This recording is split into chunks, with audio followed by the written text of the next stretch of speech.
Bien, hermanos, como comentábamos al principio del programa, mencionaba que el tema de esta noche está basado en una de las parábolas de Yeshua, nuestro maestro.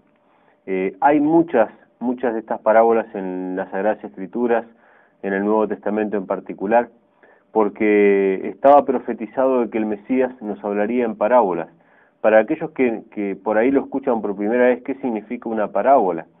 Bueno, una parábola es una forma indirecta de presentar un mensaje, ¿sí? Utilizando ejemplos, muchas veces de la vida cotidiana, muchas otras de alguna fábula o una historia inventada, que quizá puede haber pasado o quizá no, pero no es lo importante si ocurrió o no ocurrió, sino el mensaje que quiere transmitir.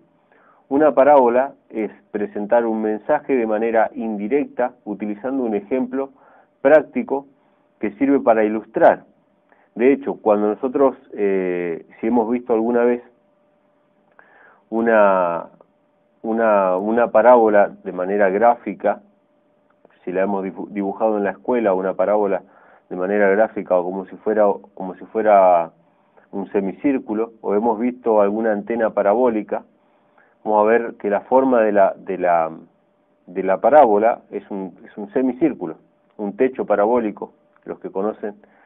¿Qué significa esto? Que la línea que se traza entre un punto y otro no es directa, es indirecta, ¿sí?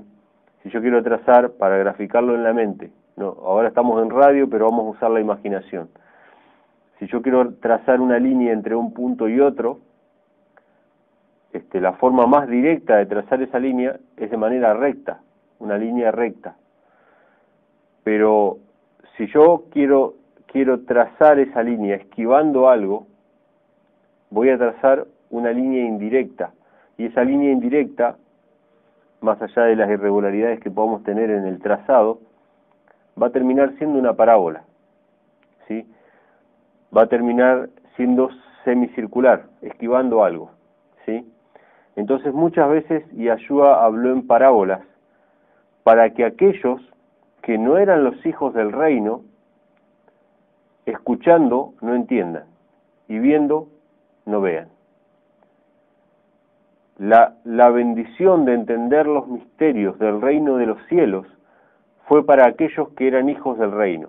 Hoy hablábamos con un hermano acerca de cuántas parábolas se utilizan en la Escritura para explicar solamente lo que es el reino de los cielos, ¿sí? Y hay quienes son los hijos del reino, a quienes les son dados conocer los misterios del reino de los cielos, pero hay quienes no les es dado conocer el reino de los cielos. Esto no es por autoritarismo, esto no es por elección predeterminada del Padre. No es que el Padre ha predestinado a algunos para salvación y otros para perdición, y que hagan lo que hagan, no importa lo que hagan, ellos van a perderse, y otros, no importa lo que hagan, van a salvarse. No, no es así. Cada uno de nosotros decidimos aceptar o rechazar el llamado a ser parte del pueblo de Elohim. Nosotros lo mencionamos en cada programa, en cada emisión de radio. Yahweh Elohim, creador del cielo y la tierra, está buscando y llamando a su pueblo en estos últimos días. Está reuniendo a las 12 tribus dispersas de la casa de Israel. De entre las naciones los está llamando con amor y cuidado. Y todos aquellos que acepten ese llamado, más allá del linaje, más allá de la raza, la condición, pueden formar parte como Ruth, como Rahab y como tantos otros del Israel de Elohim, de su pueblo, de los hijos del reino. Y los que son hijos del reino, porque son sinceros de corazón, van a entender los misterios del reino de Elohim. Pero los que no sean sinceros, los que no busquen hacer la voluntad de Elohim por decisión propia, no por haber sido determinados de antes de que nacieran, no.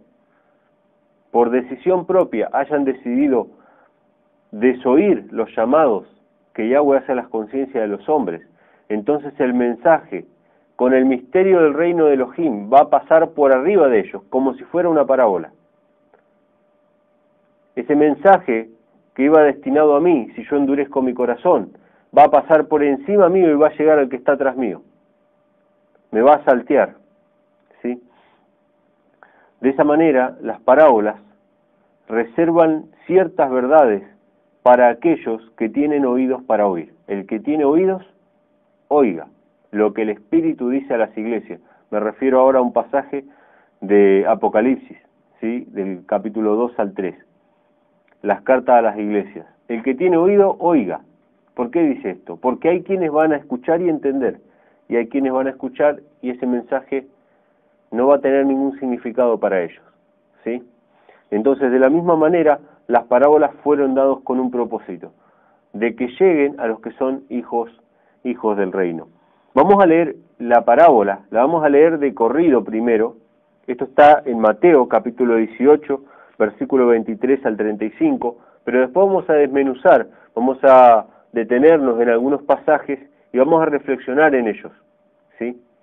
Porque cada palabra que el Salvador enunció, cada pequeña historia, como lo son las parábolas, que de hecho hay varias, hay muchas, desde el capítulo 13 y antes también del libro de Mateo, ya hay varias parábolas, y en el capítulo 18 está la parábola, aunque no está con ese título, la parábola de los dos deudores, ¿sí?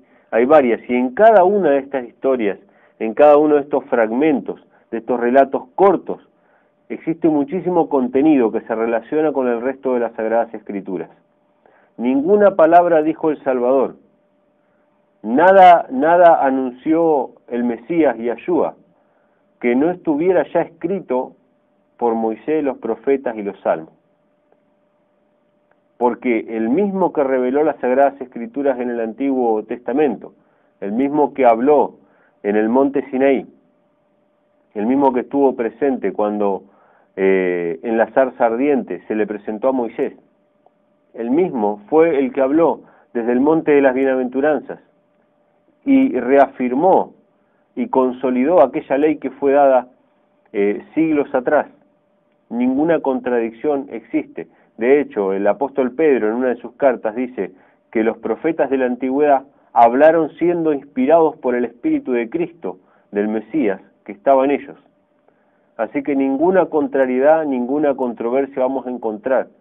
Obviamente, para el lector superficial, para aquel que no busca entender y conocer la palabra de Elohim, va a encontrar contradicciones.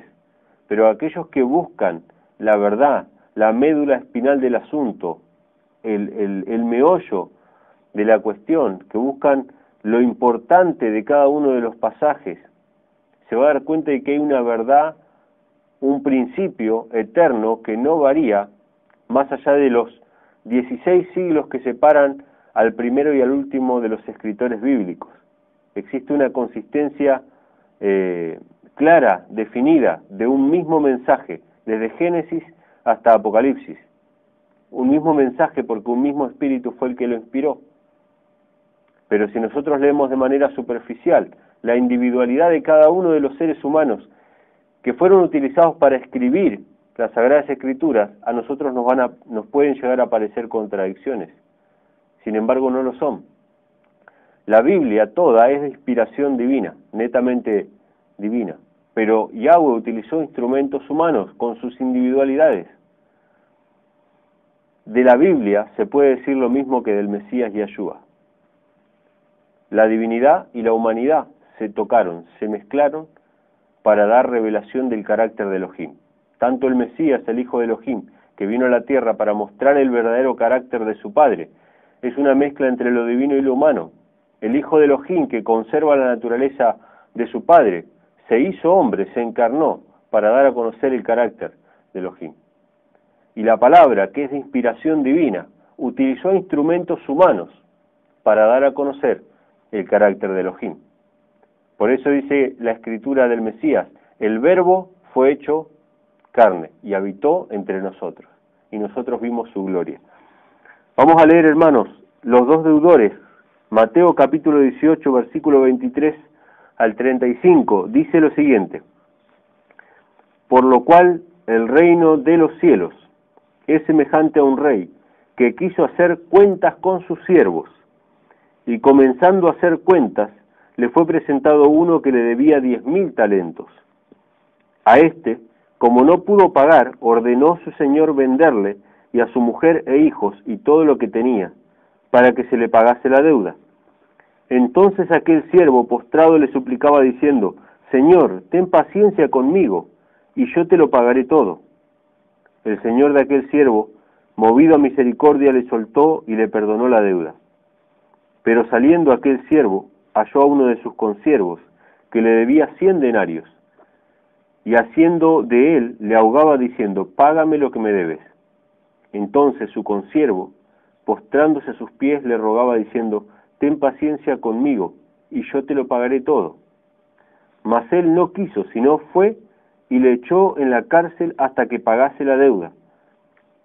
Viendo sus consiervos lo que pasaba, se entristecieron mucho, y fueron y refirieron a su señor todo lo que había pasado.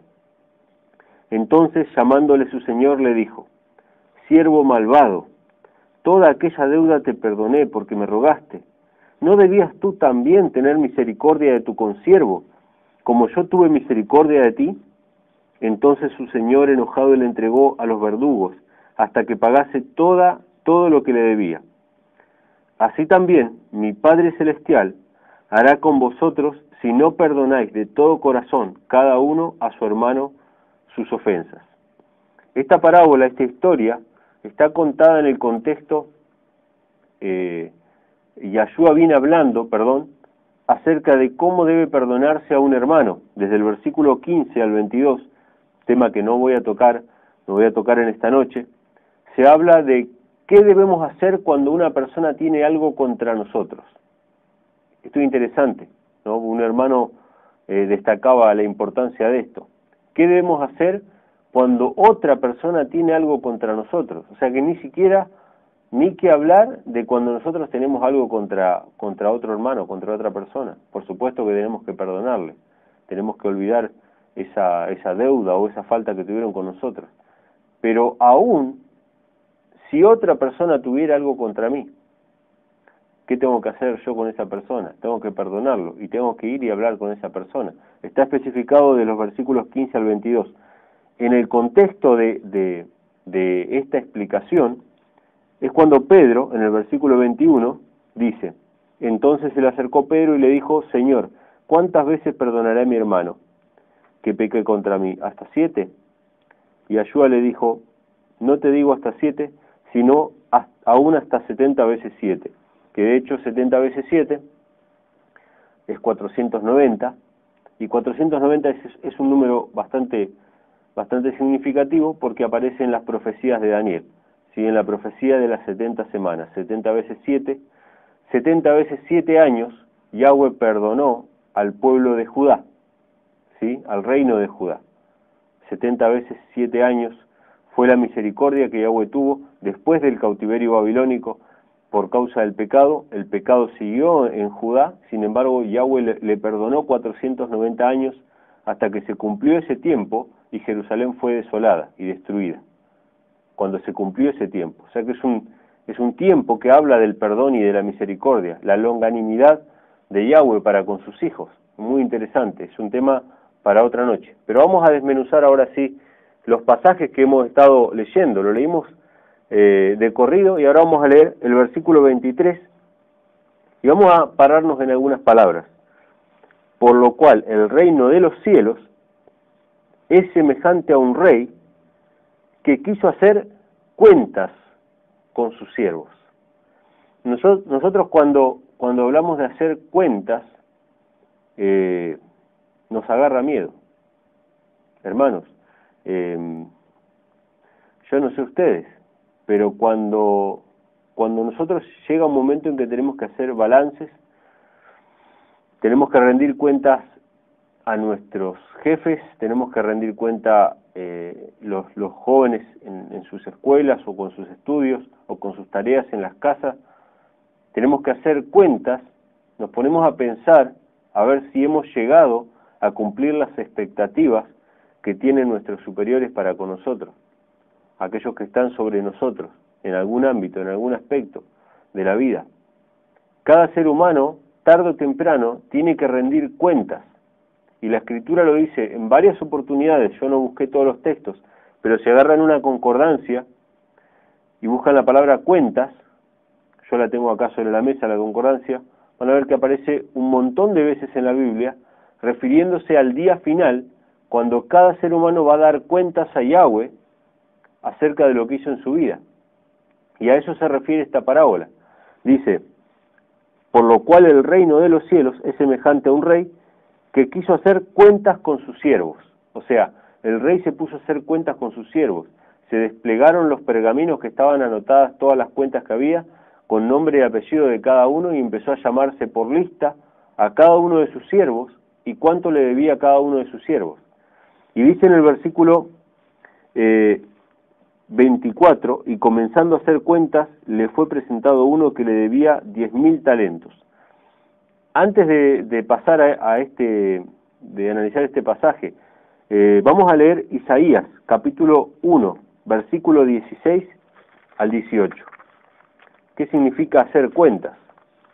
Isaías, capítulo 1, versículos 16 al 18. Muy interesante todo el capítulo 1. No lo vamos a leer por cuestión de tiempo, pero vamos a leer del versículo 16 al 18. Dice, lavaos y limpiaos, quitad la iniquidad de vuestras obras de delante de mis ojos, dejad de hacer lo malo, aprended a hacer el bien, buscad el juicio, restituid al agraviado, haced justicia al huérfano y amparad a la viuda. Bueno, Yahweh al pueblo de Israel le dice claramente que tiene que cambiar de actitud, de manera práctica, de manera concreta. Dejen de hacer esto, empiecen a hacer lo otro. Ustedes saben qué cosas están mal, abandónenla, empiecen a hacer justicia a aquellos que están sufriendo injusticia, a la viuda, al huérfano. Cometer pecado no es simplemente hacer algo que está mal, sino también no hacer aquello que sabemos que está bien. Lo dice Santiago, todo aquel que sabe hacer lo bueno y no lo hace, le es pecado. Entonces, Yahweh dice, abandonen el pecado, en otras palabras. Y en el versículo 18, vamos a leer solamente la mitad, dice, venid luego, dice Yahweh, y estemos a cuenta. Venid luego y estemos a cuenta. Un rey empezó a hacer cuentas acerca de todo lo que le debían sus siervos, y estas cuentas, mis hermanos, hablan de nuestros pecados. Todos nosotros, todos los seres humanos, tenemos un registro lleno de pecados. Y cuando el rey se ponga a hacer cuentas, va a llamar a cada uno por su nombre y le va a preguntar acerca de todo lo que le debe. Y fíjense lo que le debía a esta persona que habla en la parábola. Versículo 24, y comenzando a hacer cuentas, le fue presentado uno que le debía 10.000 talentos. 10.000 talentos. Bueno, a nosotros puede ser que este 10.000 talentos no signifique nada. Sin embargo, estuve buscando un poco a ver qué significa 10.000 talentos. En cualquier Biblia Reina Valera, ustedes en la parte de atrás van a encontrar un glosario con pesos y medidas. Y el talento, un talento, son 21 kilos y medio, 21 kilos 600 de plata. Un talento. Y este hombre le debía 10.000 talentos. Por lo tanto, son 216.000 kilogramos de plata. Que traducido en peso no tengo ni la menor idea de lo que es. Pero se ve que es mucho dinero. Y es más, 216.000 kilogramos de plata. Creo que ninguna de nosotros, ni ninguna persona, por más acaudalada y rica que sea, los tiene. Porque los metales preciosos, que en algún momento fueron la medida o la moneda de cambio, o la forma en que se compraba y se vendía, no están más. Ahora las personas millonarias son millonarias en billetes, pero no en metales preciosos. O sea que no hay, pienso yo, casi ningún ser humano que pueda pagar estos 216.000 kilogramos de plata. Esto es lo que representan los 10.000 talentos que al parecer debía esta persona. Hay una cosa que es clara en esta parábola. la paga del pecado o la deuda del pecado, el valor del pecado, ningún ser humano lo puede pagar. Si cada uno de nosotros fuésemos llamados a este juicio el día de hoy, y esa lista, ese rollo se desenvolviera delante de nosotros, y el rey mirase nuestro nombre y mirase nuestra deuda, y nosotros empezáramos a buscar todos los bienes que tenemos, todos nuestros contactos, todas las obras, trabajos, esfuerzos, rezos, autoflagelación, peregrinaciones, etcétera, etcétera, etcétera, etcétera, que hagamos, nada nos alcanza para pagar la deuda del pecado que nosotros tenemos para con Yahweh, nuestro Creador. En cierta ocasión, cuando Adán y Eva pecaron, en el comienzo de la historia de la humanidad, cuando ellos pecaron, quisieron pagar el precio de su pecado y tejieron delantales hechos con hojas de higuera. Pero eso no servía, eso no alcanzaba, y Yahweh Elohim tuvo que cubrirlos con pieles de oveja. Solamente la sangre del cordero podía redimirlos y cubrirlos del pecado al cual ellos estaban expuestos, la desnudez a la cual ellos quedaron expuestos. De la misma manera que este hombre que vemos en la parábola, nosotros no podemos pagar el precio del pecado. Quiero compartirles un pasaje que se encuentra en Jeremías, capítulo 2, versículo 22, que nos habla acerca de esta problemática del pecado, que ningún ser humano puede terminar. Jeremías, capítulo 2, versículo 22. Dice: aunque te laves con lejía y amontones jabón sobre ti, la mancha de tu pecado permanecerá aún delante de mí, dice Yahweh Elohim, o Yahweh Adonai. No importa todo lo que nosotros hagamos, no importa todo lo que tratemos de obedecer la ley de Elohim, no importa cuánto leamos la Biblia o cuánto prediquemos, ahora le hablo al mundo cristiano, no importa cuántos años tengamos de iglesia, o de ministerio, o de pastorado, la mancha de nuestro pecado permanece delante de nosotros. Existe una paradoja en el mundo cristiano evangélico, una ironía tremenda, que la quiero mencionar, la quiero destacar con todo respeto a todos los hermanos que nos escuchan, pero si nosotros somos sinceros y miramos en nuestro corazón, nos vamos a dar cuenta que es una paradoja, una ironía tremenda, pero que es verdad. En el mundo cristiano evangélico se hace mucho énfasis en la salvación por la fe, y está correcto. Pero lo que no está correcto es que se habla de una salvación por la fe que invalida la ley de Dios. Lo hemos presentado muchas veces en este programa. La ley de Dios es inalterable. Todos aquellos que son justificados por la fe producen frutos dignos de arrepentimiento, que se traslucen, que se ven en el cumplimiento de las obras reflejadas en la ley de Dios. O sea, la fe nos habilita para ser obedientes a la ley. La fe no invalida la ley, sino que la confirma, como lo dice el apóstol Pablo en la carta a los romanos. Pero existe una paradoja. Yo he conocido a muchos hermanos evangélicos. Y uno usualmente cuando se presenta, lo que dice es: yo soy fulano de tal, a lo sumo dirá, creo en tal cosa, o soy seguidor. Pero me ha pasado muchas veces, y seguramente si ustedes tienen amigos conocidos también les ha pasado, que muchos de ellos agarran y dicen: soy fulano de tal, quiero tal cosa, y tengo 50 años en el ministerio, tengo 25 años en la obra, tengo 10 años trabajando para el Señor. ¿Cómo puede ser que aquellos que más énfasis hacen en la justificación por la fe y en la salvación por la fe, todavía crean y practiquen la salvación por las obras? Ninguna cosa que nosotros hagamos puede quitar la mancha de nuestro pecado. Esos 10.000 talentos son imposibles de pagar para cualquiera, aún para los religiosos. Cada religioso debe mirarse a sí mismo, confesar su pecado, confesar su indignidad y decir lo mismo que dijo este hombre en la parábola. Leo el versículo 25. A este, como no pudo pagar, ordenó su señor venderle y a su mujer e hijos todo lo que tenía para que se le pagase la deuda. ¿Saben lo que dice la Escritura? La paga del pecado es la muerte, ¿sí? El versículo no termina ahí. Mas la dádiva de Elohim es vida eterna en Yahshua HaMashiach, en el Mesías nuestro Señor. Versículo 26. Entonces aquel siervo, postrado, le suplicaba diciendo: Señor, ten paciencia conmigo y yo te pagaré todo. Aún existe en el corazón humano, cuando se postra delante de Elohim, el deseo de enmendar el error de alguna manera. Eso es sano, es lo normal, es lo natural. Cada uno de nosotros tenemos esa necesidad y que quisiéramos hacer algo para enmendarlo. Pero somos maravillados, somos deslumbrados por la misericordia, la gloria, la benignidad de Elohim, cada vez que Él nos responde de esta manera.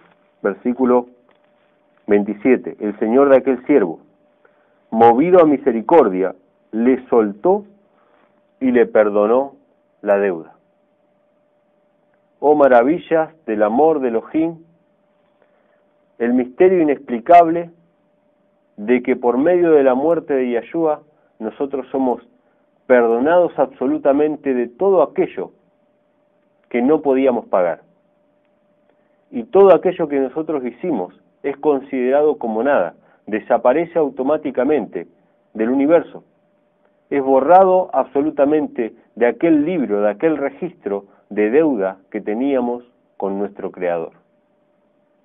Hermanos, esto no se puede pagar, esto no se puede comprar, esto lo hemos de recibir gratuitamente de nuestro Creador, pero eso no significa, el hecho de que lo recibamos gratuitamente, no significa que es barato.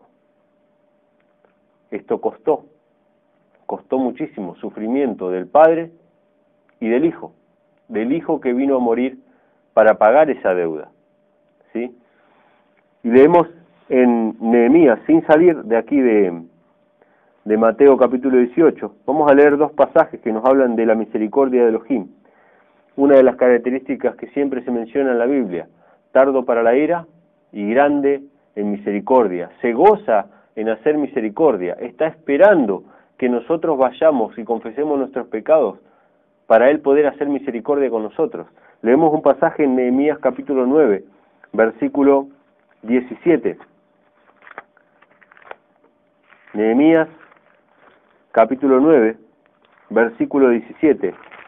Cuando Nehemías empieza a recordar la historia del pueblo de Israel, no puede más que mencionar a cada instante de ese relato la misericordia que Yahweh tuvo con su pueblo, porque en cada paso que Israel, como nación, desde que fue llamado Abraham, hasta la vuelta del cautiverio babilónico en la que estaban viviendo Nehemías, a cada paso Yahweh le mostró a su pueblo su misericordia. En el capítulo 9, versículo 17, dice lo siguiente.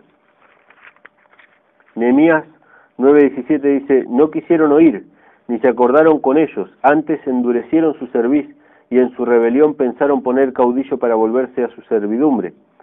Esto es cuando ellos pidieron un rey. Pero tú eres Elohim que perdonas, clemente y piadoso, tardo para la ira y grande en misericordia, porque no los abandonaste. Hermanos, Satanás se ha empeñado, lo sigue haciendo hasta el día de hoy, se ha empeñado en desfigurar el carácter de Elohim y presentarlo a los hombres como si fuera un ser severo, buscando las fallas de su pueblo, tratando constantemente de castigarlos y reprenderlos, tratando o gozándose en la destrucción de su criatura, de su creación. Para eso vino Yahshua a la tierra. Yahshua le dijo a sus discípulos: todavía no vistes al Padre, el que me vio a mí, vio al Padre. Yahshua, en su ministerio terrenal, sanando y haciendo bienes, dando sanidad a las personas, a los quebrantados de espíritu, levantándolos, a aquellos que estaban oprimidos, liberándolos, a los ciegos dándole vista, a las personas hambrientas dándole de comer. Vino a mostrar el verdadero carácter de Elohim, que es piadoso, clemente y misericordioso para con nosotros. Un carácter que fue desfigurado por aquellos que decían representar a Yahweh, tanto los escribas y fariseos, como los sacerdotes y los papas, y como los pastores actuales, desfigurando el carácter de Elohim.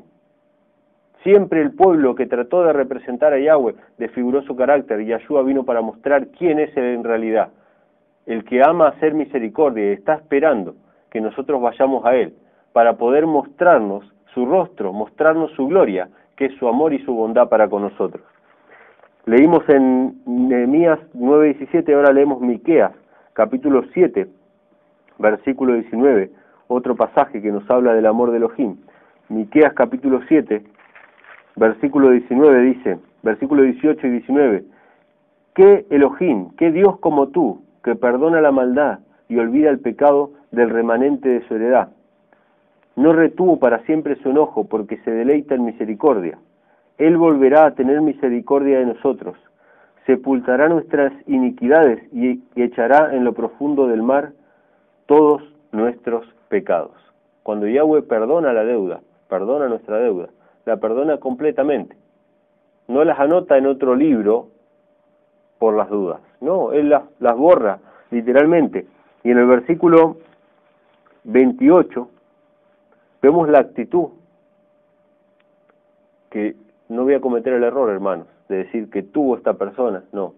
Vemos la actitud que tiene cada uno de nosotros, que cuando sale de la presencia de su Señor, de su Rey, se olvida de esa misericordia y no la practica con su prójimo.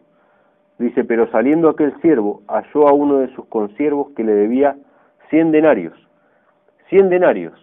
¿Qué son 100 denarios? Bueno, me fijé un poquito en el glosario que tengo al final de mi página, de mi Biblia, perdón, y un denario son 4 gramos de plata.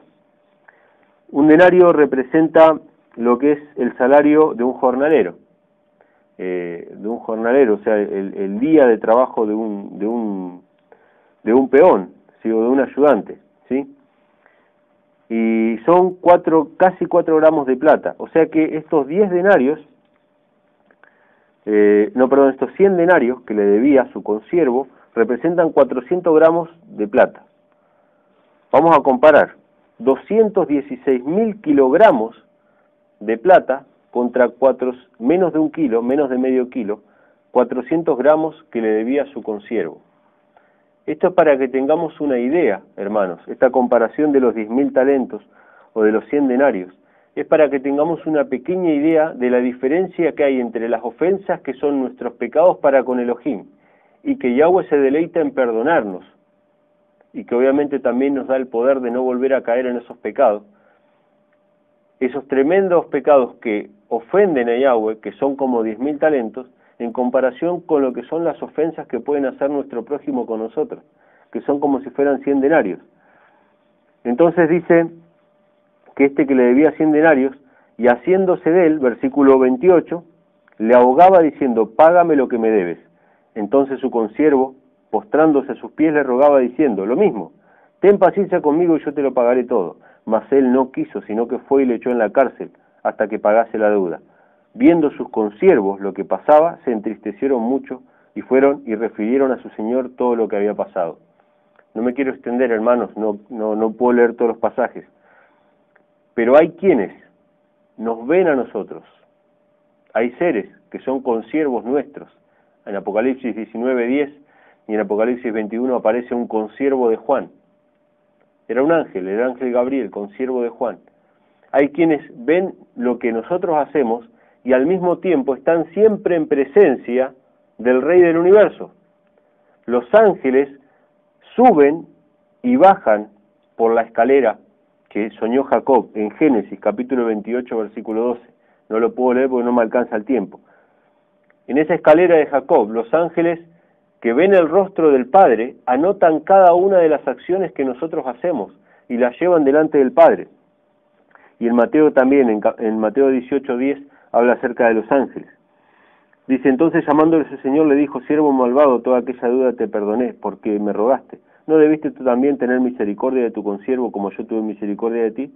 Entonces su señor enojado le entregó a los verdugos hasta que pagase todo lo que le debía. Así también mi Padre Celestial hará con vosotros si no perdonáis de todo corazón cada uno a su hermano sus ofensas. Perdona nuestras deudas como nosotros perdonamos a los que nos deben. Eso está en Mateo capítulo 6, versículo 12. La misericordia y el amor que Elohim da a cada uno de sus hijos es reflejado, o debería ser reflejado, para con nuestros semejantes. ¿Cómo van a conocer el mundo que hay un Elohim en los cielos, un Dios en los cielos, que es amplio en misericordia, que es tardo para la ira, piadoso y clemente, si no lo ven en nuestras acciones, en nuestra vida personal? Es una amonestación, hermanos, para cada uno de aquellos que se dicen ser creyentes, y una invitación para todos aquellos que no conocen a Yahweh, que no han leído la Biblia, y que Satanás ha desfigurado el carácter de Dios, que lo ha pintado como un ser malvado y perverso, para que empiecen a conocer a aquel el que es dador de la vida, y se goza en la salvación y en la vida eterna de sus criaturas. Hermanos, espero que estas palabras que hemos leído hoy en Mateo capítulo 18, las palabras del Salvador, una de sus parábolas, hay tantos pasajes por explorar para que nuestra vida pueda ser enriquecida. Espero que le haya sido de bendición. No me voy a ir sin antes de dejarles el número de teléfono. Ya estamos sobre la hora, pero quiero dejarles el número para aquellos que quieran comunicarse con nosotros. Pueden hacerlo al 15, celular 15 35 96 26 83, 15 35 96